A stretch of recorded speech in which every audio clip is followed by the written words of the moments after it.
This time, we have this little society menace who was reincarnated like any 17-year-old Japanese loser to save some other world. She goes to the sky with a thick goddess who explains the cliché stuff and gives everyone a talent. Then he and his friends get into a nice chill kingdom. But strangely, he gets reincarnated. He goes back to the thick goddess who gets confused. But according to the sky rules, she has to give him a new talent. And then that shit repeats like 10 times, and every time he gets a new broken-ass talent. When he's getting bored of the loop, he finally gets to actually stay in one of the worlds. But there, he's trash, or at least that's what everyone thinks.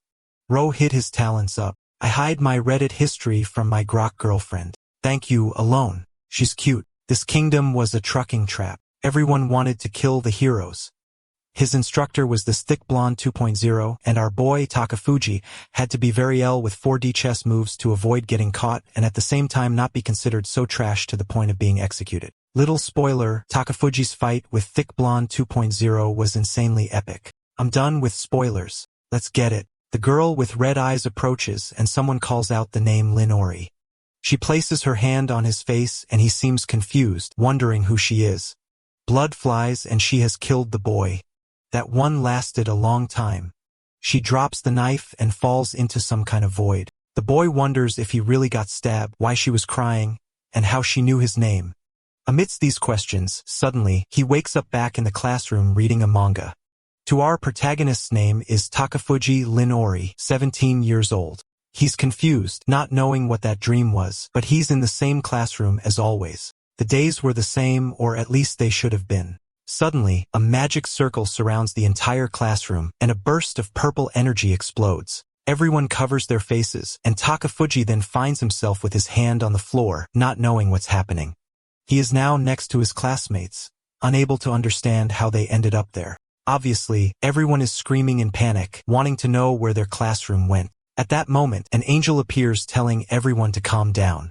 They were in the path of souls known as the void between worlds, and she was what people usually called a goddess. All of them had been summoned to another world to become heroes who would defeat the Demon King. So far, it seems cliché, but pretty soon it will get kinda crazy. The guys are standing there looking dumbfounded, wondering what this hero business is. She then explains that they will be transported to a world called Burj in an empire called Hyjin. The fools are standing there with their mouths open, not understanding much of it. Meanwhile, Takafuji can only think about how this is just like the plot of any random story. However, the angel continues explaining that soon they would leave this place and arrive in that other world. But before that happened, they would all receive a gift. Her hand appears over each of their heads, and she tells them that with this, they will receive a special ability. They should be careful not to be corrupted by this power and lead people the right way. She wishes them good luck, and the scene shifts to the castle. Slowly, Takafuji opens his eyes and finds himself in a room with everyone else. A slightly tired-looking girl says that, apparently, the summoning was a success. The old men around them all celebrate, saying that the saint is truly reliable. Now the world would finally become a safe place again, or so they say before telling everyone to be quiet. A man stands up and thanks them all for coming to this world. His name is Lei Zhen, and he is the emperor of Hyjin. The guy even kneels, and together with everyone else, he begs them to defeat the Demon King. Takafuji notices that at least they are being treated as nobles. At that moment, a glasses-wearing fool steps forward and asks His Majesty not to act like that. He then says he wants to ask if there's a way for them to return to their original world. Someone steps forward and says they will answer that. The girl introduces herself as Saint Isia, and says that they can indeed return to their original world. However, that would only be possible in a month when the full moon is in the sky again. And so anyone who didn't intend to fight the Demon King could stay peacefully in the royal castle for a month and then go back home. Our boy is thinking that this feels like a tourist trip to explore another place. The girls are wondering what will happen during the month they won't be there. According to the saint's explanation, the timeline of that world won't change, and they will be sent back to the exact same place. Our boy is thinking that all of this seems way too convenient, something feels off. Then the saint asks who wants to return after a month and says they just need to say so and no one will stop them. The group looks like they want to speak up, but she just pleads with them to save her country and this world. Takafuji thinks that normally, this is the moment when some hero wannabe steps forward and declares they will fight for them. But here, there's only silence, meaning it looks like his class doesn't have a hero. The guy with glasses then says that everyone seems a little uncertain and asks if they can make this decision later. The king is there with his eyes closed, and our boy just notices that for now, everyone is pretty calm. Ben Lezen says that in 1 month we'll be able to choose whether they want to return to their world or sign a contract to become heroes here. Today is a celebration, so they should enjoy themselves. Our boy thanks them and immediately goes to try the food. Tasting another world's cuisine is perfect. He's excited to find out what ingredients are used in a fantasy world. But suddenly, the same portal that appeared beneath his feet in the classroom shows up again.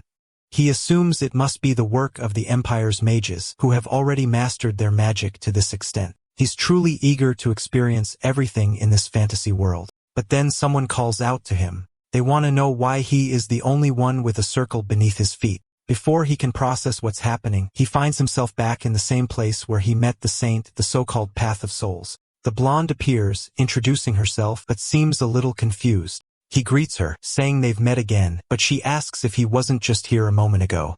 He replies that he was. The poor girl doesn't quite understand why this is happening. He wants to know if he's about to be summoned somewhere else, and she says probably. The problem is, there's a rule that everyone who steps into this place must receive a talent, so she places her hand on his head once again. She wishes him good luck, but our boy complains that being sent back and forth like this is irresponsible. During this whole process, he remembers that the previous circle was purple, while this one is yellow with different symbols. Then he realizes he's tied to a chair, gag, and figures. This is no time for analysis. An old man approaches saying that it looks like the summoning was a success. Another one beside him says the boy will be called test number 12. The old man comes closer, commenting that it seems he has an offensive-type magic eye. Being referred to as a test subject, Takafuji was not interested in this situation at all. It seemed these summonings were much more dangerous than he had imagined. The two lunatics start smiling, saying they will now proceed with the experiment. It's more than obvious to our boy that this is one of those crazy scientists. The man steps forward with his scalpel, saying it's time to find out what his magic eye is all about. The old man explains that there are records stating that humans summoned from another world develop a magic eye upon arrival, and his job is to prove that it's true. Our boy quickly realizes that this so-called magic eye must be the gift he received from the goddess when he arrived in this world. The old man stretches out his hand, explaining that it would be problematic if the boy had an outburst of rage or lost control. That's why he will be put into hypnosis. For a second, Takafuji is startled, but then he just watches the man casting his magic circle. The old man realizes that not only is the effect minimal, it actually seems like it's not working at all. The problem is this is supposed to be an advanced hypnosis spell. Takafuji finds it ridiculous that this is what they call advanced magic. At that moment, the other man calls for the doctor. Takafuji's left eye holds the magic eye of time, while his right eye contains the magic eye of truth.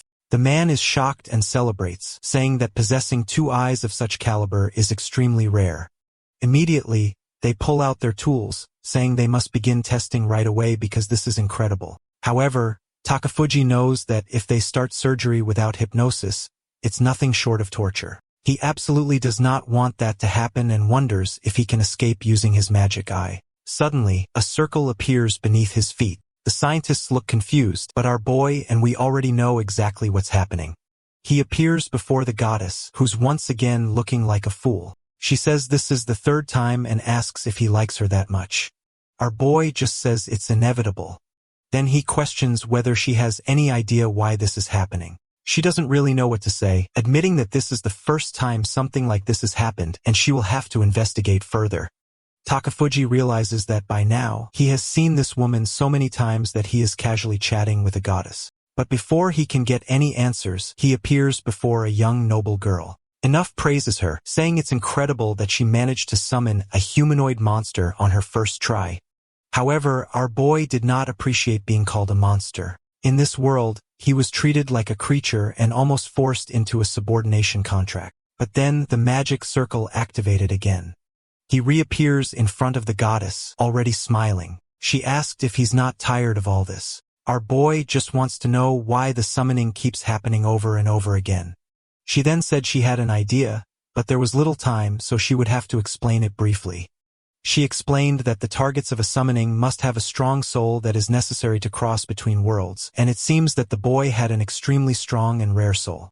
Takafuji said that he wasn't even a saint or a good person, so it was strange that he had such a pure soul. She said it wasn't about purity, but simply that he was strong. What he needed was for his soul to bind to one of these worlds to activate the hero's contract, and then this would stop happening. The scene then shifts to a castle, where a girl holding an orb says that he now have the ability to steal abilities. He's impressed by the girl's beauty, and in this fourth summoning, he received another gift. He ran straight toward her to form the hero's contract, but before he could start, the teleportation activated again. On the fifth time, he was summoned through dark magic. The girl was exhausted, sweating with her clothes all torn, while he appeared completely relaxed at the top of a castle on the Pico Mountain. On the sixth summoning, he was brought as the resurrected demon lord, and all monsters celebrated. But now back in the sky, the angel commented that he had been accumulating incredible abilities. He was impressed. Then she said that the next summoning would probably be the last. That's why she would now combine all his abilities, and when he was summoned again, he should check his status. He would probably be able to see it with his right eye. Inside a castle, someone welcomed the hero. He calmly opened his eyes thinking, "Here we go again." But suddenly, he was now with other people in this place. A high school student named Ryu Shinzaki and another girl named Tamaki Karasawa. She called out to her friends, and a final girl named Yui Isegai appeared. At that moment, someone on the throne spoke. The king said that according to legend, they must be heroes. The protagonist noticed that everyone summoned here knew each other, except him. Everyone was wondering why he was summoned randomly among these three. They all turned to the king, who questioned if the three of them were the heroes and he was just an extra person brought along.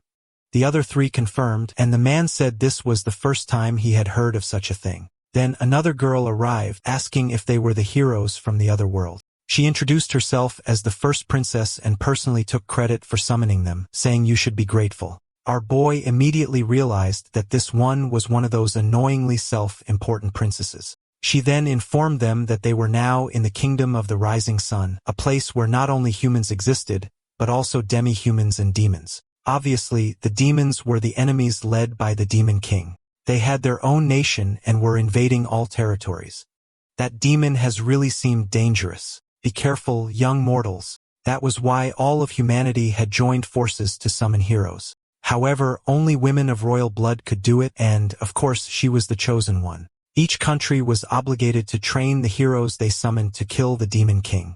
They must have realized by now what a brilliant plan this was. However, Takafuji understood that their plan was just to summon a bunch of heroes and hope someone would take care of things. The princess asked them to become stronger as representatives of this kingdom and to kill that shameless demon king. At that moment, Tamaki spoke up with a question. How were they supposed to return to their original world? The princess simply said that was impossible. After all, they should feel honored to be the proud heroes of the kingdom of the sun and should be grateful for their situation. Our boy was fuming, thinking that these bastards needed to take some customer service lessons from the kingdom of Hyjin. The king then told them to place their hands on the stone to discover the talents they received as heroes. The tablet was brought forward, and when Reo placed his hand, he received the limit break ability. Aoi Isegai received the magic barrier ability, and Karasawa got magic affinity. Meanwhile, our dear Takafuji received the detection ability. At least he had a blessing. But considering how simple it seemed, it didn't look like anything impressive. After that, the kingdom's people began measuring their talents and physical and magical capabilities. Ryu had superhuman physical abilities. Hizovai had a natural talent for creating blessings and a high magical power measurement. Meanwhile, Tamaki also had great magical aptitude but was focused on destructive magic. As for our boy, he had no talent for magic manipulation at all. He realized that he came to another world only to be weaker than all the girls, and he wasn't happy about that. Already exhausted on the floor, he muttered that it didn't matter since they were clearly the real heroes here. That night, they gathered in Ryu's room to discuss their future.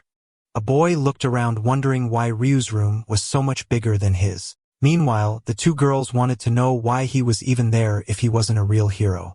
That one stunned, our boy decided not to answer. Tamaki then said that she wasn't really worried about him. But the protagonist noticed that she clearly was concerned about him getting too involved in this. She was obviously not an honest girl. Ryu then said that the detection ability he had could actually be very important. Takafuji noticed that each of them had very different opinions about him. Ryu then said that even if the boy was weak, Ola could just put a magic barrier around him. She agreed, saying that if he wanted that, then fine. Our guy just thought that for someone so quiet, she was actually really cute. That's when he stopped to think that all three of them were really attractive. 3 lucky people in life. Tamaki then wanted to know if it was really okay for them to stay in this country. Rue was about to say something when someone else commented that the country wasn't bad and the treatment was nice. They all looked at our boy, who was signaling for them to stay quiet. In his notebook, he had written that there were people listening to their conversation, so it was best not to say anything suspicious. The 3 of them stood there looking dumbfounded while he realized that the so-called blessing of detection was already proving useful. Even though he had no physical or magical talent, it was truly a remarkable ability. He could sense the presence of people or creatures beyond walls. For example, at this moment, he knew exactly who was spying outside. When he was in his own room, he tried to keep the maids away, but they always came back. He then wrote in his notebook and asked Aoi to cast a soundproof barrier. It wouldn't hurt to try, and she began her chant. The circle spread, but she warned that it wasn't very strong and wouldn't last long. Ryu praised her, calling her an amazing girl, and she got a little flustered. Meanwhile, Takafuji just realized that these bastards were going to flirt right in front of him. Then Tamaki wanted to know why they were spying on their conversation in the first place. Ryu said it was obvious after all. They were heroes of enough power to destroy a nation, so it was too risky to leave them unchecked. But she angrily pointed out that it made no sense since they were forced to come to this place. That's when Takafuji mentioned that this country seemed desperate. He didn't understand this world's standards, but he suspected they were in financial crisis. That was because the king was personally involved in numerous affairs, which was unusual. On top of that, he had very few vassals for a castle of this size. Tamaki said she noticed that too, but at least the food was good. It was simple but full of spices and delicious flavors. Takafuji, however, didn't seem to enjoy the food and wondered if there was something wrong with his taste. His friends commented that their rooms felt more like a soldier's quarters than a hero's. And our boy thought to himself that they hadn't even seen his tiny room yet. Since they had never been summoned elsewhere, they had nothing to compare it to. But he still remembered his arrival in Haiden very clearly.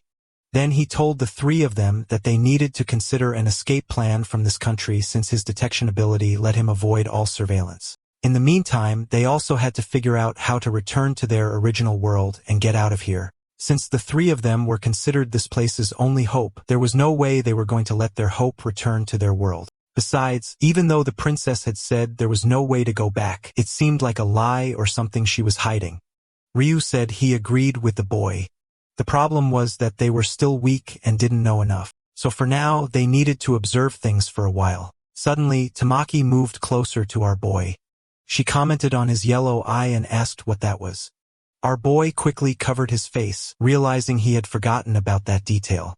After all, it wasn't common for a Japanese person to have a yellow eye. But Ryu just said that everyone has secrets they don't want to share, so it was best not to bother the guy about it. Every teenager goes through a phase like this, but soon enough you grow out of it. For now, they should just ignore it. Our boy noticed that Ryu thought he was wearing a contact lens to look stylish like a protagonist, but maybe that was actually a great excuse. So he told them to behold the power of the mystical eye. Sometime later, he was back in his room wondering what was up with this eye. He checked his status and man, there were a lot of attributes listed. The problem was that, just like us, he didn't know this world's average. So he couldn't say for sure how strong or weak he was. But judging by the physical tests, maybe they were bad or something was off. Then he decided to check his abilities. He had a different ability in each eye, the Demon King's dark magic. The ability to steal abilities, and finally detection. He then noticed that he had some strange attributes, probably received when he was summoned as a monster. He belonged to the demonic race and was classified as a vampire with the rank of Baron. He had a debuff called Hatred of the Sun God. During the day, his attributes were reduced to 1/10 and he couldn't use his abilities. Now it all made sense. He had struggled during the tests because he was exposed to sunlight and the food tasted bad because it had garlic. Not to mention, when he looked at the girls, he found himself strangely interested in biting their necks and drinking some fresh blood. This whole time, he had been so focused on using detection that he had forgotten to check what was happening inside his body. Multiple strange eyes, vampire traits, and all sorts of mutations. He couldn't even understand what he was anymore. Little by little, he started to remember everything that had happened. After recalling everything and considering all the summonings, here's what he has. The detection ability allows him to sense any presence near him. He then grabs an old spoon and says that with another ability, he can consume the energy of a material and create a weapon. With that, the cast iron spoon transforms into a knife. The Red Eye Man, motion detection, absolute measurement, long-range vision, microscopic vision, night vision, clairvoyance, illusions, X-ray vision, photographic memory, perception of external gazes. My God, what a list! He notices that at least everything was vision-related. It was some kind of eye 2.0.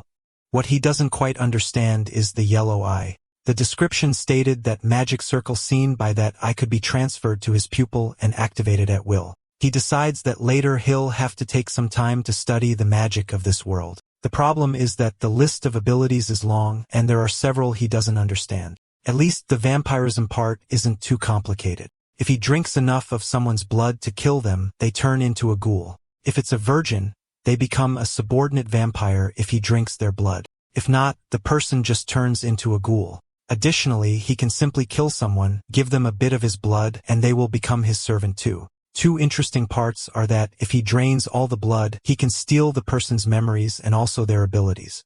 As long as he can use his powers freely at night, he sure won't be hard to get stronger. But first, he needs to adapt to this body and this world. The next day, under the sunlight, someone introduces herself as the Knight Commander of the Kingdom of the Rising Sun. The peculiar blonde's name is Igiana Ishida.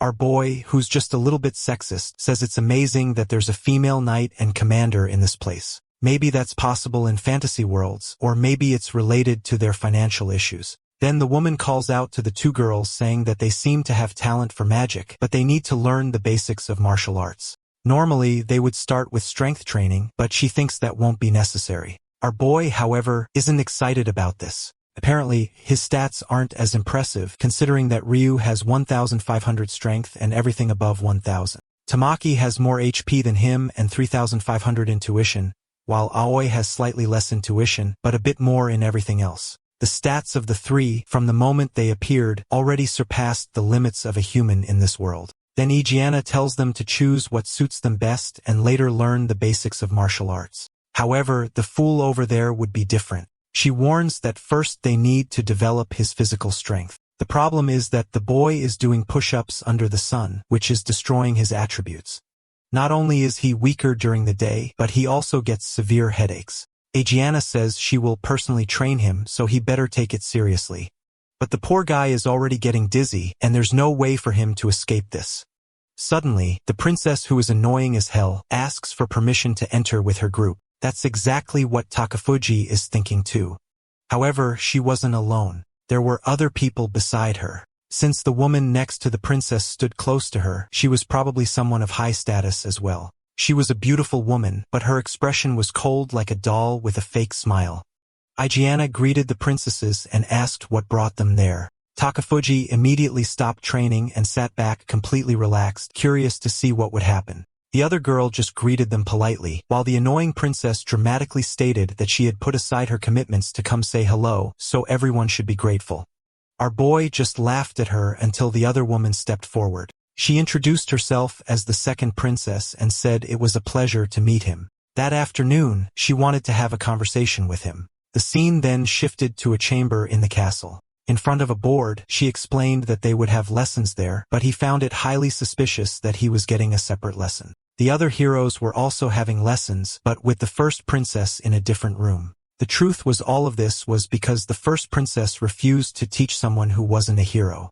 To her, that was an insult and an absurdity. He didn't care much, but he swore that one day he would get revenge for this. The second princess then said she would begin the lesson, but our boy wanted to ask some questions first. He asked if the first princess was older than her since she was called the second princess, but she explained that no, things were complicated. To sum it up, she said that the first princess was the true heir to the throne. Takafuji knew that royal succession was always a messy affair. Obviously, he didn't want to get involved in something like that. During the lesson, he learned that the Kingdom of the Rising Sun was founded by the hero who defeated the previous Demon King. That hero was a mage. In other words, the founder of this place was a witch, which was why witch worship was deeply rooted everywhere. The throne was always passed down through female heirs. They chose a king to marry, only then did he become regent to govern the country. However, if the queen requested a divorce, he would stop being king. Thanks to the second princess, he learned about history and the fundamentals of magic, but he was already exhausted and went to sleep.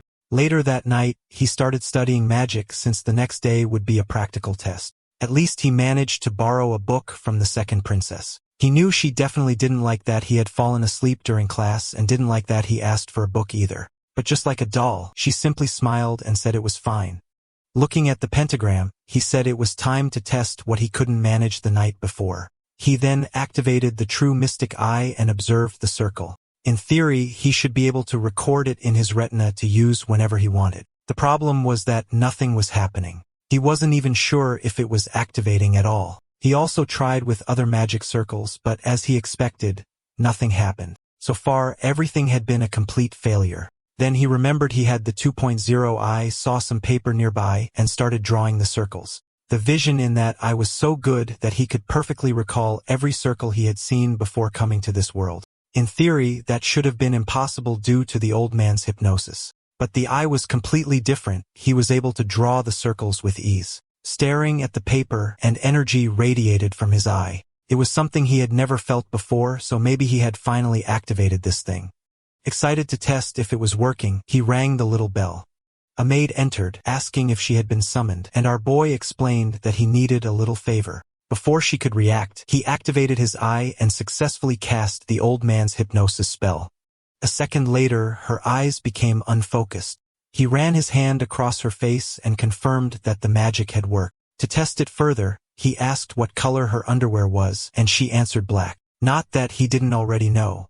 After all, he had X-ray vision, right? Considering everything that had happened, he wondered maybe the ability to steal magic could only store circles from the same world where he obtained it. If that was true, then the only magic he would really have was advanced hypnosis. That was one possibility, but he couldn't be sure. When he had been summoned to other worlds, he had also seen every circle. If he concentrated, maybe he could summon them too. With that, he recalled one of them and successfully created the magic in front of him. Instead of being sent to another world, he was teleported to a forest just ahead. Apparently, he could use this as a teleportation spell, and he could combine the red eye's long-range vision with the yellow eye's portal ability. With that, he could leave the castle anytime he wanted. Now that he was far away, there was no danger in testing other spells. He then touched a wall and created a dark magic circle. With this ability, he could control inanimate objects, move them freely, and store them in his shadow. Objects controlled by this magic couldn't interact with anything outside the spell's influence.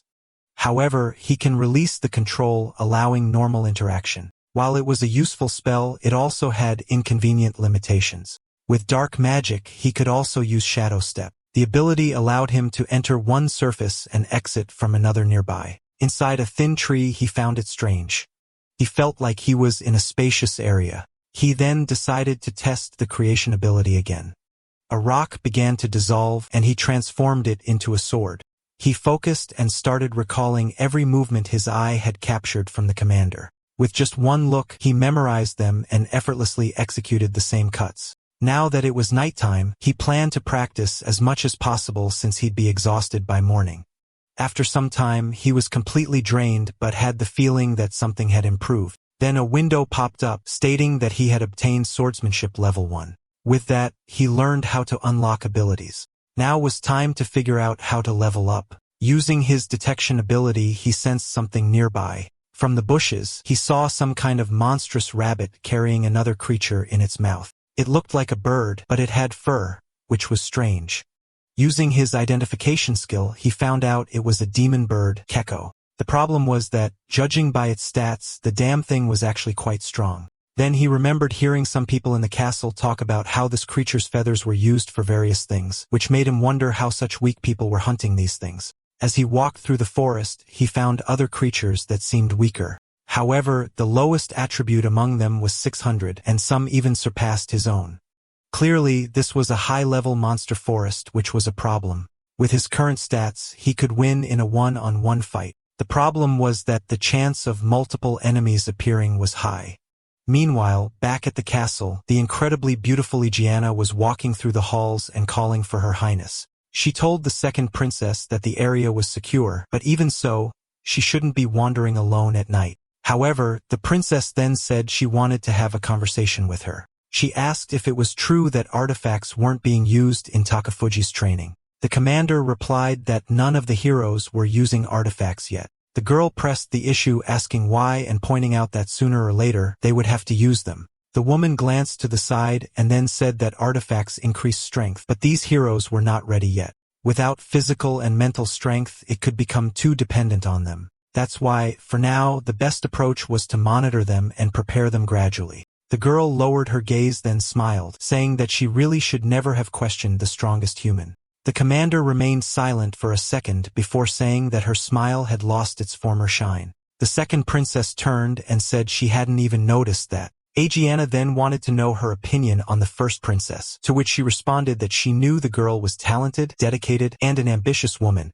However, the commander questioned whether she truly believed that. Then the second princess said that the place was safe from dangers, but not safe from people who listen in on conversations. She then wished her good night and left. The commander remained there thinking that Princess Aaliyah was being very cautious, but she shouldn't be afraid of her. A few days passed and her boy was getting used to this world. Obviously, the other heroes were making progress. He was the slowest when it came to physical evolution. On the first day, Ryu already looked comfortable wielding a sword, and now he was continuing down the path of a swordsman. Tamaki had started using a staff, but her magic had a peculiarity. She was slamming her spells into the ground as if wielding a giant hammer, and he couldn't understand the logic behind it. Meanwhile, Aoi was training with a bow. Normally, archers needed protection, but since she had a barrier, that actually made sense. So now they had Ryu, who was extremely strong in close combat, Tamaki, who blew everything up both from a distance and up close, and Aoi, who was a self-sufficient archer while also defending others. Our boy, on the other hand, had only been able to train properly for the past 3 days. He had already noticed that they were only teaching him how to throw weapons from a distance. They were training him in stealth movement and how to disable traps. It was obvious they wanted to turn him into a scout to make full use of his detection ability. But when Mike fell, he would return to the forest to practice his abilities. At the moment, he was practicing controlling objects freely and remotely. He directed the dagger's trajectory and canceled control at the last second, so it would stick into the tree. However, as he looked up at the moon, he was still furious about that damned sun curse. He wondered if it would disappear once he leveled up. For now, all he could do is keep improving his abilities. The demon bird Teko was there, drooling as it prepared to eat when something came rushing toward it. Man, it was Takafuji flying at full speed. The guy was practically off the ground. Now he was using his dark mana control combined with object control to restrain creatures. With that, he easily approached, locked eyes with the beast, and activated hypnosis. The monster froze, allowing him to get close without any risk. He finished it off, lifted it with dark magic, and stored it in the void. Man, he could enter his own void without a problem. And since he was a vampire, you already know what he was about to do. Taking advantage of the fact that no one was watching, he drank the monster's blood. Once he was done, he left the area. He quickly located his next target, but this one was ugly as hell, and he knew it wasn't going to taste good. Unfortunately, beggars can't be choosers, so he kept hunting until there was nothing left to do. As dawn broke, he teleported back to his room. So far, this had been his daily routine. Then Nala entered his room, greeted him, and told him to wake up. Our boy had been trying to use hypnosis on her as little as possible, but it was inevitable since he needed to gather information about this kingdom. Through this, he learned that the current queen had been unable to bear children for a long time. In a country ruled by women, that was a major problem since the queen wouldn't have a daughter to inherit the throne. To make matters worse, young noble girls were mysteriously dying. To prevent their lineage from ending, they accepted a noblewoman as one of king's concubines, and that woman gave birth to a child. That child was Aaliyah, the second princess. She was raised with love until she turned 7, but that's when the true queen finally gave birth to a daughter. Her name was Amanda, meaning the beloved girl. True to her name, the queen loved her far more than the other, especially since her daughter had inherited an incredible talent for magic. With that, Aaliyah was no longer considered a potential heir. The moment Amanda turned 7, she automatically assumed the position of the first princess. Everyone celebrated while Aaliyah stayed in the corner pretending not to care. But she realized that from that day forward, her existence no longer had any meaning in this world. She was forgotten by the people, abandoned by her own mother, and no one in the royal family wanted to interact with her. That was how Aaliyah was forced to live in solitude like a doll. Takafuji thought that she was just like him since no one expected anything from either of them. She then smiled at him and gently asked him to wake up, telling him that even though the lessons were boring, they were essential for his survival. Our boy was exhausted, yawning, wondering why she was nagging him today, considering that she normally didn't bother him. She then commented that she had heard he was learning espionage techniques during training. Even though he wasn't talented in magic, it seemed like he had a good chance of making use of what he was learning here. One thing our protagonist didn't understand was why he couldn't properly use the magic taught in this world. He knew it was probably a rare case since even Nala, a simple maid, could easily manipulate multiple objects. However, Aaliyah said that Commander Ijana Ishido was a busy woman and wouldn't have taken time to train him if she didn't see potential in him. But the boy replied that maybe she just saw the advantage of being known as the person who trained one of the heroes. That's when Aaliyah slammed the table and said no. She was certain that he could become strong, and that was why she wanted to see him put in effort. He was a bit confused by how close she was, but she turned away and told him to follow. In the next scene, they were descending a long staircase. After what felt like an endless path, the two of them stood before a massive door. She cast a spell and said that they would continue his training in this room. Then she added that even though he was a hero, people call them a failure. She turned to him and asked if he didn't find that shameful. Takafuji once again wondered what was going on with this girl today to make her so fired up. He knew that ever since her misfortune, she had been suppressing her emotions. She had been faking it so well that people started calling her the doll princess. But at that moment, she was different. She was no longer the quiet and reserved girl he had met. She then entered the room, and on the ceiling was a massive magic circle. This would serve its purpose, she said, before warning him that at this rate he would be exiled from the castle. Before he could explain himself, she recited quote from the former queen. They have no obligation to nurture incompetent people who come to this kingdom. Our boy still didn't care much and simply said that he wasn't incompetent. He had the detection ability, which was quite useful. She agreed, but at the same time he wasn't putting in as much effort as the others. As someone carrying a blessing, he should take fate into his own hands and do his best. Takafuji, poor guy, was always falling asleep in class because he stayed up all night. But even though she didn't know it, he had been putting in effort hunting in the dead of night. So he told her that he was trying. He was doing his best within his limits. It just didn't seem as powerful as those three, nor was he as academically skilled as she was. But then Aaliyah revealed that this magic room had a barrier. He placed his hand on the door, and she told him that no one would hear his screams. The boy, however, just wanted to know how to open the damn thing. And that's when she suddenly stared at him, raised her foot, and kicked him in the back. What the hell? He slammed face first into the wall. He turned around completely baffled.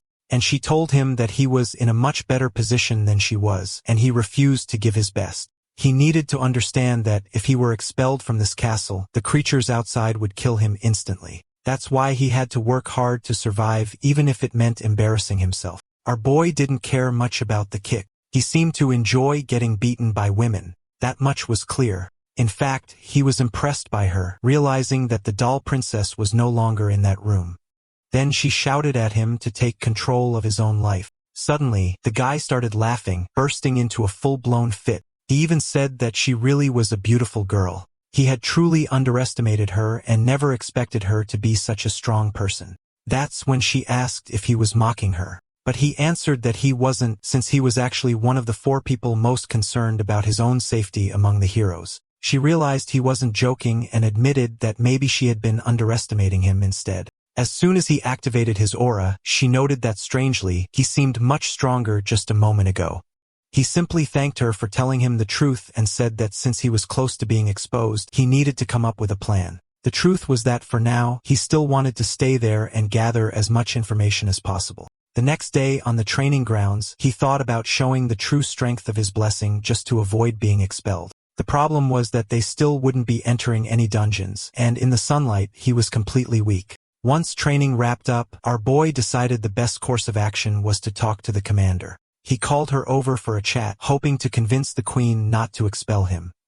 but the scene immediately cut to her saying that it would be quite difficult. He asked if she truly believed his ability was useless. It might seem like he wasn't putting in effort during training, but he was. But before he could continue, the commander interrupted him and said that actually she didn't think his ability was useless at all. In fact, she even wanted him to join her knight brigade. That surprised him, and she explained that his ability was extremely valuable in the dungeons they raided. He could become an essential tool in any kind of adventure. However, he needed to understand that his words carried no weight and would never be enough to convince the queen. But if he chose to serve the kingdom as a soldier instead of as one of its weakest heroes, that would be reason enough for them not to exile him. Our protagonist paused to think. He knew that if he joined this country's knights, he would be trapped in this nation. It wasn't something he could decide so easily. So he told her that he appreciated the offer, but needed some time to think about it. She responded that it was fine and told him that if he ever needed someone, he could talk to her. Our boy was direct and asked if she meant that he should go to her once he got exiled. She just looked out the window and said, maybe. A few days passed. Our boy was sleeping on his desk, wondering if it was true that the neighboring nation's people were coming for a visit. She explained that, yes, they were because it was a celebration party. Since numerous guests have been invited, there will be no classes or training that day. Our boy was exhausted, wondering why no one had warned him about this disaster. But she just said that students who sleep in class don't deserve to know things. He realized that even this damn woman didn't like him much. Sometime later, the Lemon Cavalry entered the city. Everyone was celebrating and setting off fireworks while our boy thought that for a financially ruined country, they sure were spending a lot on this party. Maybe he should show up at the celebration since no one would notice. Or maybe it would be terrible to appear there and have to explain his existence to those people. They might even want to investigate him and find out why 4 heroes had been summoned. That would be a pain, so he dismissed the idea. But it wasn't like he couldn't find out what was happening there. So he activated his 2.0 eye, and his awareness began navigating through the hallways. He saw the 2 princesses and thought that his teacher looked stunning in her new dress. But as always, her smile still seemed a little fake. He saw all the fancy food on the tables and immediately realized that Nala had been lying. Earlier, while talking to her, he had discovered that one of the reasons this kingdom was going bankrupt was these ridiculously extravagant parties. It seemed the queen was obsessed with maintaining an image of splendor and luxury, completely draining the treasury. Then something surprising happened. He saw a group standing in front of Ryu and immediately knew. These were the heroes from another country who had also been summoned here. One of them had a particularly unique appearance. With blonde hair, it was hard to believe he was Japanese. He decided to use his identification skill and found out that the guy's name was Muzo Yoshidate. He thought that was a pretty classic name for a hero. But what he really wanted to know was why this guy was shouting at Ryu.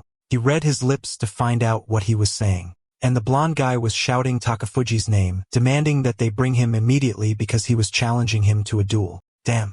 The story was moving fast. The party was over in no time, and now Leo was announcing that Takafuji was coming. All the heroes in the room turned to look, and our boy realized that there was no escaping this. Masayoshi then stepped forward and formally challenged him to a duel. The room went silent, everyone curious to hear his response. Lazy as ever, our boy just asked why I had to be a duel of all things. Masayoshi yelled that it was to prove to the goddess that he was not worthy of her love. Takafuji was a bit confused, but the blonde told him to stop playing dumb. Masayoshi then declared that he knew very well Takafuji had ended up in a white space where he met the goddess who brought them to this world. The protagonist just said, so what, since everyone had gone through that. But then Masayoshi revealed that he had proposed marriage to the goddess, to which she replied that if he could defeat Takafuji Linori, she would consider it. Our boy instantly realized that damn woman wasn't just trying to dump her problems onto him. She was also trying to get rid of him. He was definitely going to make her pay for this the next time he saw her. Strangely, the other heroes were looking at each other, confused about this white space and goddess talk. At that moment, Takafuji realized that they had been summoned differently since they had no idea what he was talking about. It would be too much trouble to explain everything, so for now, he decided to just play dumb. So he told the guy that he had no idea what he was talking about, but he accepted the duel. The blonde smirked, and our boy said that now they just needed to decide on the format. If there was a one-on-one combat duel, that would be way too easy. After all, unlike the other heroes, he didn't have a superhuman body or a combat specialized class. Surely, Guy hadn't gone through all this trouble just to bully someone who had all the disadvantages in the world. If that was the case, it would be downright pathetic. Musareyoshi shouted that, of course not, and he would accept any duel Takafuji proposed. The crowd was shocked that he had agreed to such stupidity. Then our boy mentioned a dungeon where he was supposed to train with the knights. They could compete to see who would be the first to kill the first floor's boss. Masayoshi agreed, saying it was a great idea and accepting the challenge. But Ryu warned our boy that while he might be able to navigate the dungeon with ease, he wouldn't be able to kill the boss. However, our boy just smiled and said he had a little plan. The duel was scheduled for the next day. And shortly after the duel, the queen asked if he was Takafuji Linori. She demanded he explain why he had accepted a duel and been completely pulverized. Our boy thought pulverized was the perfect word. Musayoshi was a force of nature. No creature in that place stood a chance, and even the boss fell in seconds. On the other hand, our boy had used detection to sneak past everything. The objective conclusion was that he had been utterly crushed in this duel. The queen then said she had been ignoring just how lazy and weak he was. She had believed in him because the knight commander saw potential in him. But with this act, he had brought weakness to the kingdom, and that was something she could not forgive. Aaliyah already knew what was coming, and sure enough, the queen declared that Takafuji Nori was banished from the kingdom. The first princess seemed pleased, while the other two girls looked a bit sad. But the one smiling the most completely happy was our boy. That bastard definitely wanted this to happen. The queen asked if he had any objections, and he said yes. He wanted to know exactly how he had harmed the kingdom. She said it was obvious. By losing the duel, he had stained the kingdom's reputation. He then explained that if it was just a race, then yes, he had lost. But the duel's actual wager was about worthiness. It was just a battle to determine who deserved to be loved by a certain girl. Additionally, they had promised not to let anyone outside the duel know the results. Not to mention, he wasn't even considered a hero in this kingdom, and his presence wasn't revealed to other nations. With no power, no influence, and no one knowing who he was, there was no way he had brought dishonor to this place. After all, the duel was nothing more than a silly game. However, he had taken advantage of entering that dungeon to use his detection ability. A few guys tossed a bag of money, and he said he had gotten the small reward. The queen and princess were impressed, and he said he was offering this little treasure to Her Majesty. She seemed pleased, while our boy simply stated that it had been easy of fine with his ability. The truth was that Takafuji just didn't want to leave the castle yet, so he used these coins to buy himself more time there. That way, he got rid of the queen's and Masayoshi's nonsense for a while. And now, he was back to his usual nights of hunting, leveling up peacefully. As long as no one knew he was still getting stronger, he was fine. The only annoying part was that he was starting to get sick of drinking that bird's blood. He glanced to the side and realized he was in the same spot where he had started hunting that night. The forest was really messing with his sense of direction, and he wondered if there was another way to use detection. He activated his demon vision along with detection and noticed a barrier leading to another area. It was some kind of illusion that made people unknowingly change direction. But with his eye, he could see through it and wondered if there were stronger creatures hidden inside. He'd always teleport back if anything dangerous appeared, so he stepped in. And hiding inside was a giant wolf with its pack. As soon as he took his first steps, he noticed movement nearby. It was a few wolves approaching. It was the first time he had dealt with creatures larger than his camera view, so he activated his trap web immediately. A bunch of traps formed around him, and within seconds, the wolves were all dead on the ground. If he had to face more than 3 of them at once, it would have been really difficult. Luckily, traps were simple to set up, and the beasts ended up getting caught in them. He started sending the bodies into the void, muttering that at least they seemed to give more experience than the birds. A while later, he was back in the forest. In the middle of a lake, there was a tree under the moonlight, and our boy thought it looked like the perfect setting for a boss fight. The moment he turned around and said, "But this isn't a video game," the boss was already behind him. Man, before he could even react, his arm was gone. What the hell? He was still looking to the side when the beast swiped at him, sending him rolling back first into a tree. He didn't even understand what happened, and the creature was already face to face with him. There was a mystical beast called Fenrer. He quickly realized that this thing wasn't a demon but something entirely different. Maybe it was some kind of mini-boss or something since he didn't die instantly. He could still escape through the shadows, but that would be a problem given how fast the creature was. But he didn't have much time. Fenrer was already lunging at him with a bite to finish him off. The monster destroyed the tree, but our boy was no longer there. He'd already teleported to the top of another tree and flew away with a wing. Remembering the world where he had gained his vampire powers, he thought, I never expected I need to use this so soon. Fenrer looked up and questioned why he had come there. The fact that it could speak meant it was definitely a special kind of beast. Our boy replied that he had just gotten lost in the forest, but the wolf called him a liar, saying that he had clearly crossed the illusion portal and entered this place intentionally. Takafuji admitted that he was curious. Normally, an illusion was used to protect something important, and he wanted to know what it was. Fenrer, however, said that enough talk. He had trespassed and killed some of his kind, so he wouldn't be leaving alive. But Takafuji just smirked and said that the more the wolf talked, the more convinced he was that something valuable was hidden here. Now he really wanted to know what was so important. The wolf declared that as a final gift before his next life, he would let him know. This land was where they had made a pact with a witch. He didn't know why, but ever since that pact, they had been protecting this place. His only duty was to eliminate any threats or monsters that invaded. And naturally, an intruder like Takafuji was also a target. With that said, he warned that if the boy stayed still, he would at least die painlessly. But Takafuji was more focused on the fact that his arm was back. Apparently, his vampire regeneration was even more impressive than he had imagined. Fenrer prepared to attack, saying that it was clear Takafuji was no ordinary human. He lunged forward, stating that there was no way he could let him leave alive. Takafuji tried to dodge, and the area around them exploded. Thanks to his demon eye, he barely managed to read the wolf's movements in time. He tried to fly away, realizing that there was no way he could win this fight right now.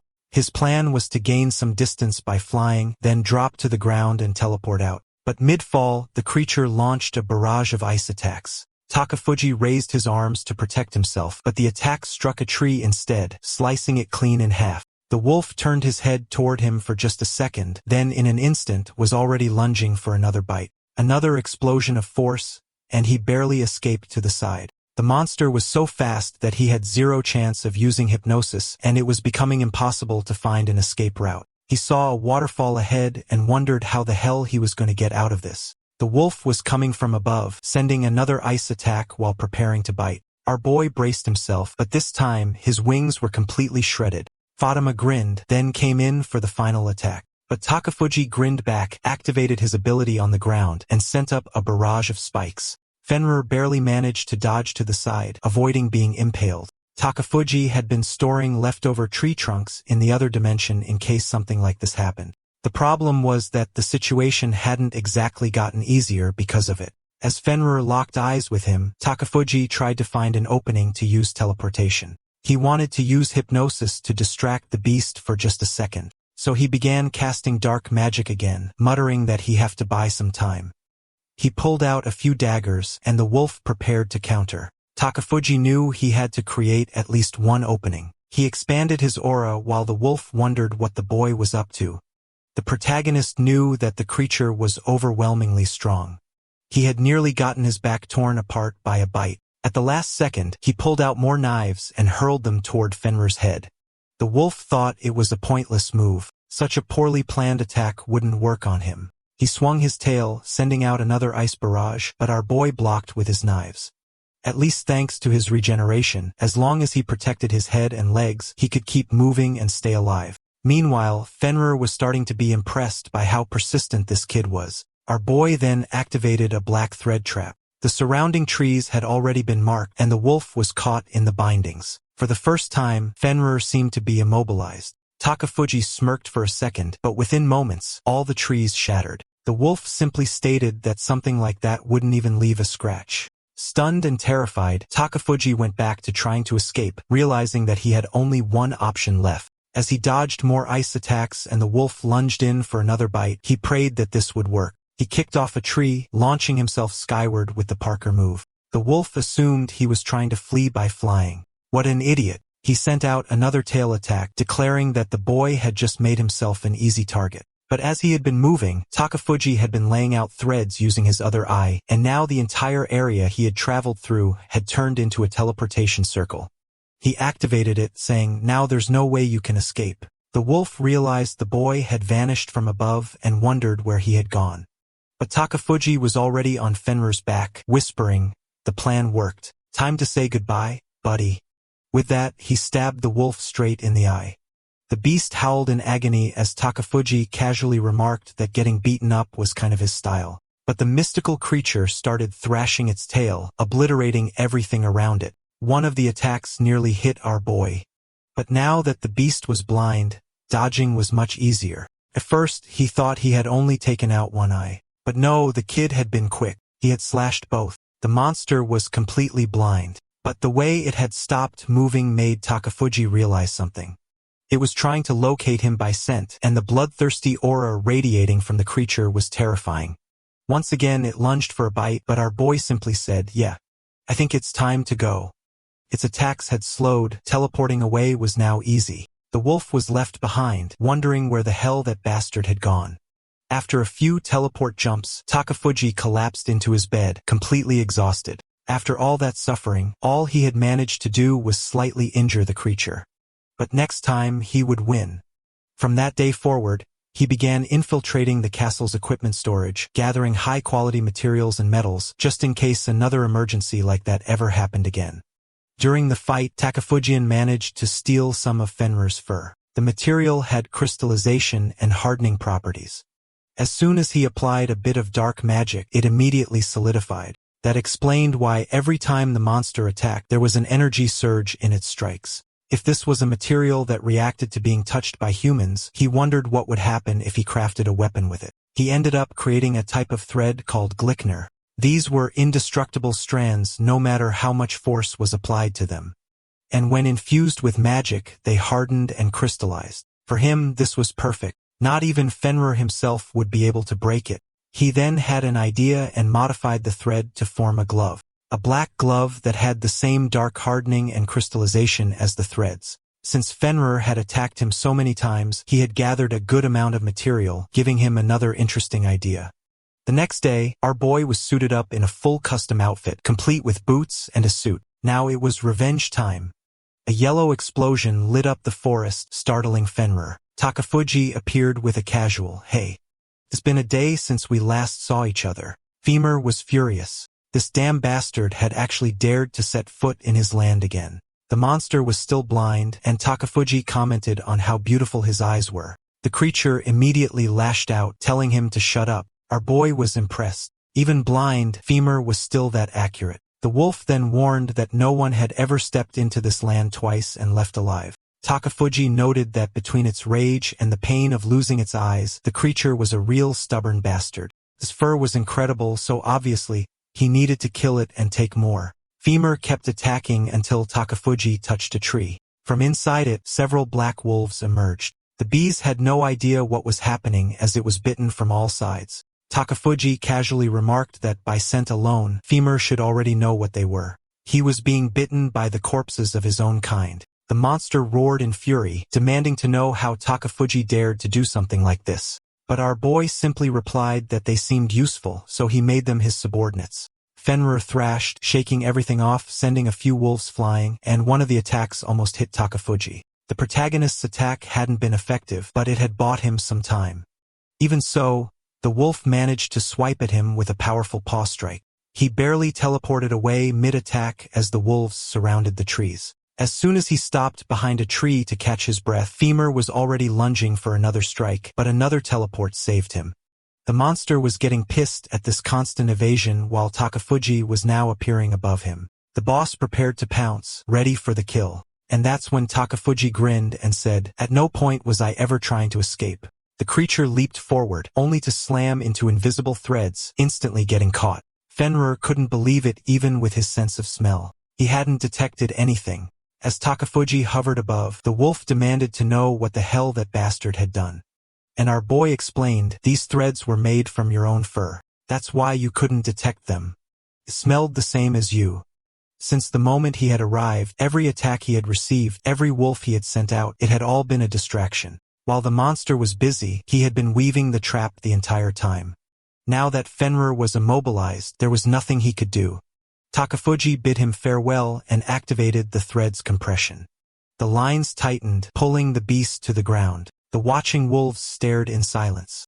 Fenrer, in disbelief, wondered if this was really the end. If he died, the pact would also be broken. But my guy, too late for that. Takafuji didn't just kill him. He had already drunk his blood. That single death alone earned him 5 levels and some extra abilities. That's when he noticed something interesting in the system, a unique skill, Bastard King. Bet, and someone called him Master. When he turned, it was the wolves he had killed. They were now standing before him, apparently able to communicate, most likely due to his new ability. He wondered if this skill applied to any subordinates. One of the wolves then asked him, "Why don't you make Fenrer a subordinate too?" Their former master had been a creature that had fought desperately to protect this land and had always shielded them. That's why those who once served Fenrer now want to follow him as an ally. Takafuji took a deep breath. It wasn't like there was any downside for him in doing that. The problem was he was already exhausted and running out of energy. Meanwhile, back at the castle dinner, Ryu was pointing out that the first and second princesses didn't seem to get along very well. Tamaki disagrees, saying it wasn't that. It just had different personalities. Aoi wasn't sure and started discussing the topic further. Takafuji, however, didn't give a damn. He was too pissed off that his food always had garlic in it. That's when Ryu suddenly suggested that he should help with the situation. Our boy immediately asked why they were talking about him. Aoi or Tamaki could handle it. They were women, so they could just talk to princesses. But Ryu insisted. Takafuji had classes with the second princess and was closer to her, so maybe it would be easier to find a way to bring the two sisters closer. Takafuji simply replied that the first princess was stubborn as hell and trying to make peace between them would never work. But then Ryu told him not to worry, just ask, and she would listen. Our boy had no idea why, and Ryu explained that it was because she was completely in love with him. Judging by the girl's reactions, our boy realized that Ryu's reputation was going straight down the drain. Ryu then added that if he accepted, he could ask for a free day once a week. And since our boy hated daytime training, he agreed instantly. The problem was that first, he had to talk to the first princess. So he knocked on her door. She was already standing there with her arms crossed, saying that she was only talking to him because Ryu had asked her to. So he better speak quickly. The moment he stepped inside, he already wanted to go back to his room. Before he could even open his mouth, she declared that for today, only she would allow him to address her directly. He should feel very grateful for such a rare opportunity. He ignored everything she was saying and instead noticed how luxurious her room was. Seeing his reaction, she smugly assumed he was fascinated by the wealth she possessed, riches he would never obtain in his lifetime. He then pointed at a duck figurine and asked if she really liked that. Amanda scoffed, calling him an idiot. She was royalty. Everything she owned was either a gift from her mother or from noble families. Our boy just wanted to disappear from there and decided to get this over with as quickly as possible. So he finally brought up the subject of her relationship with the second princess. Amanda immediately cut him off, saying that she had never cared about her. Takafuji realized he shouldn't have accepted this stupid deal. Tired of the 3 tricks, he flatly stated that Ryu had asked him to help the 2 princesses talk more. But Amanda replied that she personally had no interest in that. He didn't quite understand why, and she said that as a commoner, he shouldn't even be getting involved. He rubbed his face in frustration. He was going to have to take the easy route. He again mentioned that this was a request from Ryu, and that he would be very sad if this opportunity didn't work out. Suddenly, she was enthusiastic, asking him to explain the details of the plan. At the very least, she was childish enough for that tactic to work. Sometime later, Amanda explained that their relationship hadn't always been this way. When they were younger, they got along very well. They talked and spent all their time together. Aaliyah was always intelligent and loved playing with her and having fun. That's why Amanda had always liked following her around. But one day, out of nowhere, Aaliyah started distancing herself. Shortly after that, Amanda turned 7 and received the title of First Princess, inheriting the right to the throne. That was when she discovered that Aaliyah wasn't really her sister, nor was she the daughter of the same mother. From that day forward, everything changed, leading to the strained relationship they had now. The truth was that to become queen, she had undergo extremely strict training. It was only through that experience that she realized just how exceptional and kind Aaliyah was. She found herself wishing that Aaliyah was still by her side, but the adults never allowed that to happen, and the distance between them only grew. She turned away and said that was all she had to say.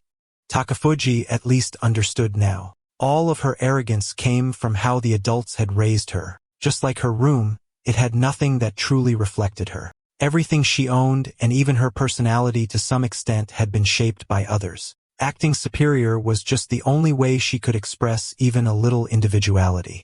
Amanda then laid down on her desk and said that now that she has shared everything, you should give her some advice. Takafuji told her that she should go to Aaliyah and say, "From now on, I'm calling you my sister." But Amanda replied that, if she said something like that, all the maids would start gossiping. He laughed and asked if the maids were somehow above the princess. It was strange that the future queen wasn't even allowed to decide how to act. He tried to explain that it would only cause problems for Aaliyah, but he told her that Aaliyah wasn't as weak as she thought. She hesitated for a moment, then finally said that she would consider what he had said and thanked him. Without saying anything, he just left the room.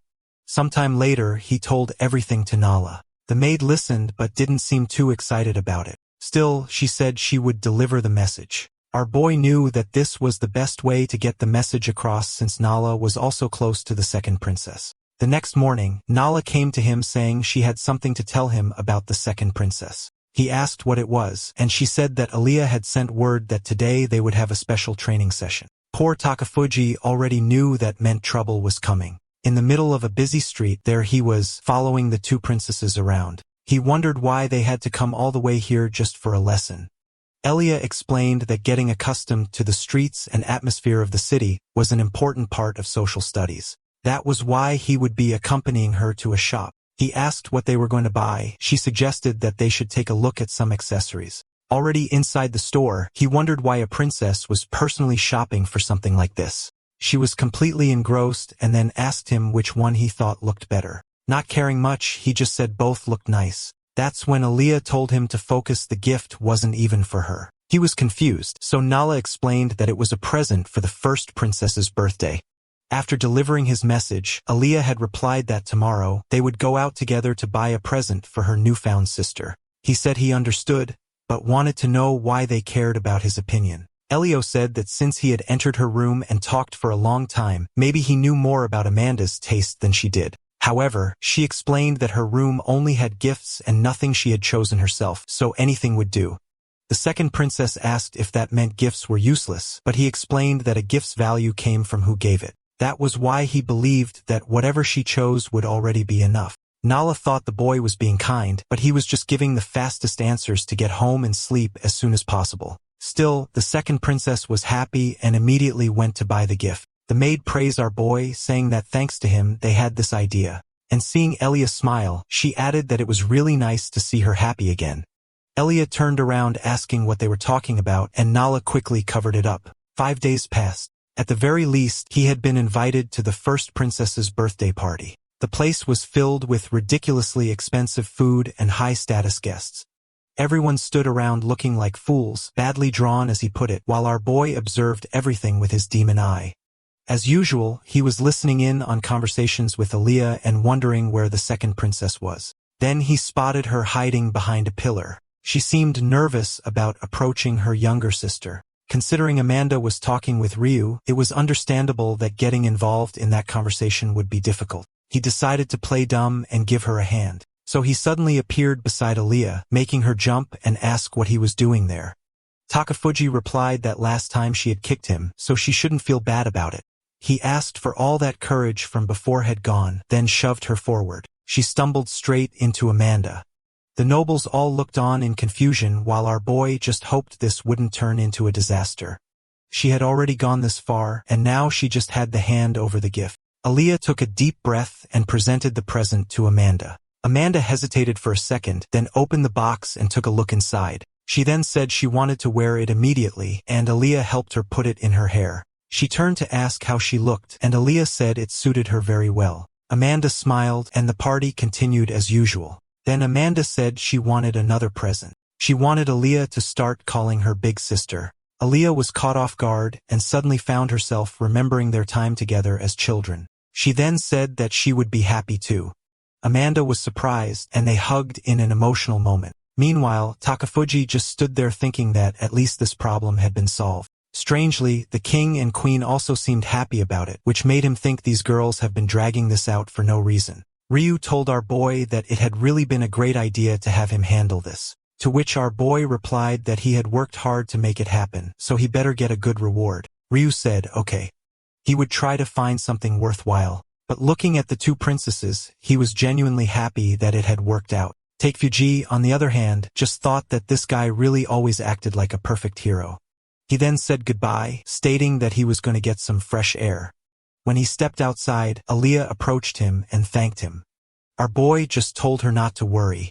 There was no one around to listen to the conversation. Aaliyah smiled, saying that his detection ability really made things easier. Dr. Fuji then asked if she felt better now that she had started expressing her emotions. She got angry, saying that if anyone never showed emotions, it was him. But suddenly, there was a bloodbath on the ballroom floor.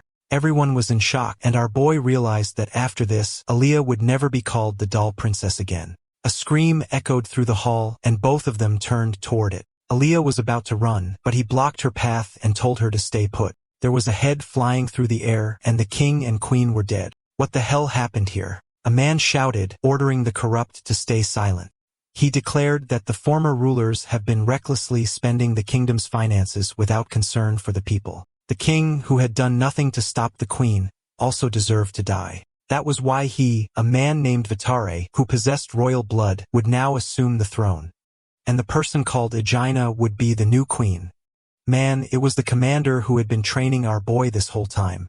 Now things were getting complicated. The two of them stood there shocked while poor Amanda approached her mother's severed head. She started activating her power, calling them insane. She was already preparing a sphere of light, but girl, this is not a good idea. Obviously, Aegina moved in an instant and sliced her up. She didn't kill her, but damn.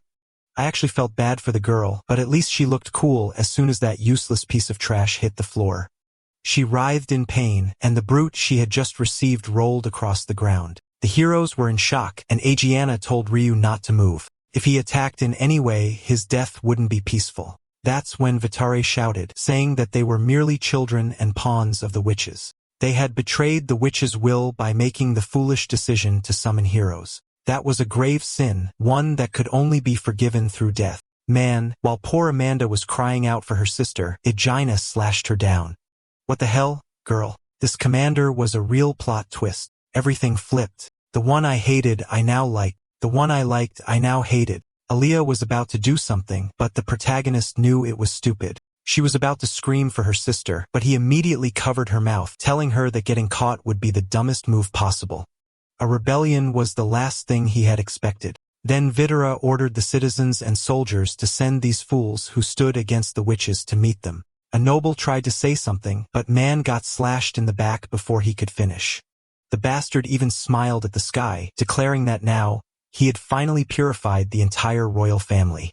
Anyone who opposed the witches will deserve death. Takafuji kept whispering for Olio to calm down. Otherwise, she was gonna die too. Either she did something reckless and died stupidly right there, or the two of them escaped now. The moment Amanda died, Ryu ran to her body. He shouted that this was insane. No one deserved to die for something so meaningless. But Vitare simply said that the heroes were still too young. Every noble who had been there did not deserve the life they had. They didn't understand the true state of their country. Ryu screamed that even so, they didn't have to kill them. But Vitare only said that if he had seen the horrors of the city, he would understand. Then he ordered Aegina to capture the heroes. She activated her aura, still beautiful as ever, but more dangerous than ever, and told Ryu that it would be better if he didn't resist. But man, Ryu's not right in the head. He activated his limit break blessing and sent the light slash toward her. But Aegina barely moved. She casually extended her sword and blocked it with ease.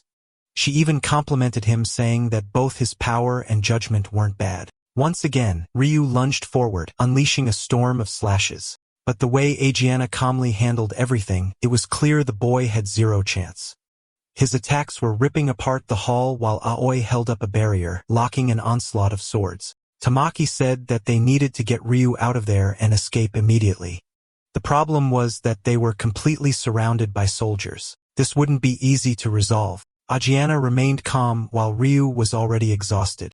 She commented that since even Tamaki wasn't making a move, this victory would be easy. Ryu barely blocked another strike before she leaned in close and asked, "What are you going to do?" Even if he kept fighting, he couldn't win. It would be better if he surrendered so they could be captured. Then she would end the second princess right now. Aaliyah lay there, collapsed while our boy warned her straight up, "Need to go now. If you stay here, you're going to die. You heard that, right?" She hesitated, but he pushed further, asking if she was really going to give up again after all this. Aaliyah realized what he meant. He was talking about her sister, about how she'd abandoned her that time. And that was when she decided she wasn't going to give up, she would survive. So that one day she could get revenge. She wasn't going to let Agiana decide how she would die. He smiled and said that if that was the case, he would help her escape. But from now on, he wasn't going to call her the second princess. He would just call her Aaliyah. At that exact moment, Ryu's sword was shattered. He realized he didn't stand a chance, and Agiana said, "This is the end." "Man." She kicked him right in the gut with a sharp edge of her heel. That one hurt. The poor guy spat out his lunch from 3 days ago, and Tamaki immediately saw that this wasn't going to work. He was completely down on the ground, and she realized that the longer they stayed there, the more dangerous things got. She decided she had to save Ryu immediately, but in just 1 second, Aegina obliterated Elway's barrier with a single strike. Both girls were stunned, but the commander just gave the order to capture everyone. Man, the soldiers came in and slammed the two of them onto the ground. They should at least be thankful they didn't get their heads cut off. Then she ordered them all to be taken to prison. And just to rub salt in the wound, Aegina gave Ryu one last look and questioned whether she had wasted too much time trying to train him. As Aaliyah watched the scene unfold, she thought that at the very least, the girl wouldn't be able to escape alone. But girl, she wasn't alone. She had our protagonist. Using his detection ability, he pinpointed the best corridor for them to take, allowing them to slip past without the guards noticing. As they ran, Aaliyah was amazed at how far he could detect people's presence. He then asked if she knew how to use magic. She answered that she only knew the basics. So he pointed to the end of the hallway and said that in 10 seconds, 3 soldiers would appear. She had to take care of them. She hesitated, asking if they couldn't just avoid them, but he explained that wasn't an option. She took a deep breath, nodded at him, and he continued counting down. 2 seconds. A sword appeared. 1 second, and she fired a burst of air. 3 spheres formed around the soldiers' heads, cutting off their oxygen, and they collapsed unconscious. Takafugi was impressed. No wonder she was his teacher. Aaliyah explained that it was much easier to use magic when you had time to prepare like that. But then she noticed that he looked tired and asked if he was okay. Our boy simply replied that, unfortunately, their enemies didn't care whether he was okay or not. Then he kept running, saying they had to take advantage of the weakened security. He managed to take out the soldiers, but he was sure he had 0 chance against Aegina. The main goal of this escape was not to be seen by her. That woman was on a completely different level. They found an empty room, and he confirmed that at least no one was there. He searched for an escape route and then asked if she was okay with all this. He asked because, man, there had been a massacre of all the maids in the palace. He was horrified that they had gone as far as to kill every single servant. Aaliyah walked to the corner and called out for Nala. "Ma'am, poor girl, she didn't deserve to die." She hugged her tightly, and our boy immediately remembered what she had said before, that just seeing the princess smile was enough to make her happy. He fell silent for a second. Then after a moment, Aaliyah gently laid Nala to rest and thanked him for waiting. He said it was perfect because he needed time to recover, but the real question now was how are they going to escape? The 3 heroes were already behind bars, and Aang Jian explained that she had placed a seal on the prison that was impossible to break from the inside, so they better stay put. Tamaki told her to take off the handcuffs then if it was so secure. She had a point, but then Ryu explained that there was no way the Heroes Alliance would stay quiet if they were locked up like this. They were definitely going to be used as hostages, and the handcuffs were there so they couldn't take their own lives. Aegina actually praised him, saying that for someone so hot-headed, he was surprisingly level-headed. But Ryu had his aura activated, and man, he was pissed. Even the girls were startled by the killing intent radiating from him. The commander recognized that look. Thinking back to her days on the battlefield, she had seen that expression before. The face of someone furious at their own weakness, just like she had been in the past. She kept staring at Ryu, filled with anger. Then she turned away and said that he was too young. He wouldn't survive for long if he didn't let go of those emotions. If he had stayed calm earlier, he could have at least saved Kamaki or Aoi. Now all three of them were locked up. With that, she left while they just sat there looking like fools. Ryu clenched his fists in frustration, seeking at the fact that the damn woman still acted like some wise men to her even in a situation like this.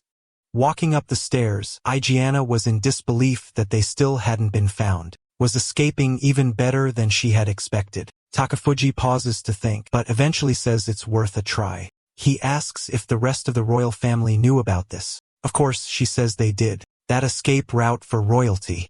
She's not even sure if it's worth trying, but just says they don't have any other choice, so that's that. Aaliyah looks back and apologizes to the poor girl who had just fallen asleep. Sadly, she was still too weak. All she could do is thank the maid for everything she'd done up to now. Poor thing. Really pulled at the heart. Meanwhile, the army keeps moving forward through the castle, searching for the two of them. Takafuji wants to make the most of this one chance they've got. The only problem is that royal escape route. It's not hard to figure that Aaliyah would try to run through there. Takafuji's feeling pretty down too. No real options. Nothing he can do to get them out of this. Then he tells her to wait because they're walking right into an ambush, not just a few soldiers. He means there's no way through at all. To make it worse, soldiers are coming from behind too, so going back the way they came is out of the question. Naturally, the poor girl is confused. What are they supposed to do now? Is there no way to get through without being seen? All he says is that it's impossible. Looks like they were already expecting them to head for that secret door, and now the place is locked down tight. Aaliyah knows there's nothing they can do. Takafuji's convinced that if they're caught, they won't just be killed. They'll be tortured. Escaping won't be easy at all. He's thinking maybe there's no way for the two of them to get out. Could this be the moment he finally gives up? But she shoots back that she's not giving up. No way is she going to stand still and let herself be killed. She fight until the very end. Suddenly, her expression shifts, and Takafuji, wide-eyed and stunned, looks like a popped balloon. The rascal lit up, realizing her spirit still wasn't broken. It really seemed possible now. He says he used detection and found out there's an enemy army headed their way. She asks if it's a large force, and he says probably. He doesn't know if these people are coming to rescue the royal family or what, but there's a troop coming in from another country. She asks Gwen, and he replies probably by sundown. So in about 15 minutes, they just have to survive until then, and the whole place is going to descend into chaos. The only downside is there's no avoiding a fight, and she just nods that she understands. Takafuji knows this situation is a coin toss, 50-50 at best. Whether they make it out alive or not is going to come down to pure luck. So he says they'll run to the area with fewer soldiers and tells her to watch their backs. That's when the enemy spots them and starts shouting that the princess has been found. Without hesitation, they launch a barrage of arrows. But the girl, out of nowhere, raises a magical barrier. She starts yelling to him that they only need to hold out for 15 minutes. She was going to survive this no matter what. She's completely locked in, holding up that magic barrier. But even so, arrows are slicing past her arm, almost hitting her face. Takafuji tells her to veer right, and wow, she barely makes it. One of the arrows grazes her hair. The soldiers yell to keep advancing and surround them. That's when Takafuji notices they're moving faster than expected.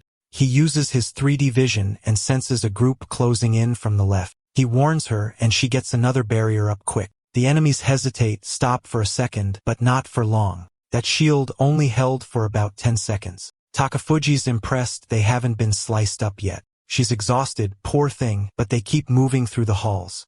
The sun's starting to set, but unfortunately, they hit a dead-end room, twisted, closed off, and hopeless. She's losing faith, and Takafuji apologizes. No matter which way he looked, there were soldiers everywhere. No way to escape. Right then, more soldiers arrive, shout out that they found them, and get ready to fire another volley. Aaliyah tells them to hide, and the soldiers debate whether to charge or not. They end up deciding to keep firing instead. The problem is her magic is running out, and at this pace, she won't be able to keep blocking for long. Another barrage comes, and now her shield's shrunk down smaller and weaker. She's barely holding it together. Explosions are going off in every direction, and the soldiers yell to get ready for the next strike. But she keeps pushing. No one expected her to be this relentless. She puts up another shield, and arrows keep flying. That's when she turns and calls out for Takanori while the soldiers cheer, thinking it's all about to be over. Then they realize, wait a minute, one of them's missing. Aaliyah is starting to wear out. The real problem? She hasn't even noticed. Where's Lee Nori? She turns around calling for him, but he doesn't answer. And then it hits her. She just used his bait so he could escape. Looks like that whole story about reinforcements and escaping together was just a lie, just something to keep her fighting. The soldiers are getting ready to fire again while she stands there completely lost about what's going on. But then through the bars, she sees the sun setting and feels something in the air. Someone appears apologizing for making her wait. From now on, he says he'll handle things. She's stunned, not understanding what's happening. The soldiers are confused too. There's some dark energy in the air and are calling to turn on the lights. What is this? The beast within him is starting to show. He tells Fenrer to take care of them. The fools didn't even notice the shadow behind them, and damn, what just happened? That was brutal. Biting in his skulls, ripping through necks. The soldiers are panicking, screaming for help, trying to figure out what's going on. But by then, they've all become dinner. Just those creepy little horror movie hands scurrying off and the whole hallway soaked in blood and swallowed by darkness. Lilia's collapsed on the ground while the soldier tries to make sense of what's happening.